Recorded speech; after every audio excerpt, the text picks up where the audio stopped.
ప్రకృతి సౌందర్యంతో పర్వత శ్రేణులు, పెన్నా, పాపాగ్ని వంటి పుణ్యనదీ ప్రవాహాలు, అరణ్యాలతో కూడిన సుందర భూమి కడప జిల్లా. శంకరాచార్య పీఠం పుష్పగిరి, పోతన భాగవతాన్ని అంకితం అందుకున్న కోదండరామస్వామి, 2వ శతాబ్దానికి చెందిన బౌద్ధ క్షేత్రాలు, కాలం తాకిడికి చెక్కు చెదరని సౌమ్యనాథాలయం, ఇప్పటికీ ప్రజాదరణ పొందుతున్న గండి ఆంజనేయస్వామి, సంగమేశ్వరాలయాలతో అద్భుత శిల్ప సంపదతో అలరారే దివ్యభూమి ఈ కడప.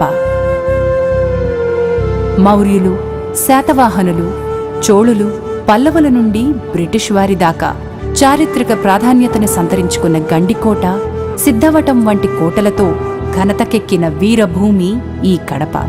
సంకీర్తనాచార్యుడు అన్నమయ్య, కాలజ్ఞాన తత్వబోధకుడు వీరబ్రహ్మం, కవి, సామాజిక సంస్కర్త యోగి వేమన సంచరించిన పుణ్యభూమి కడప.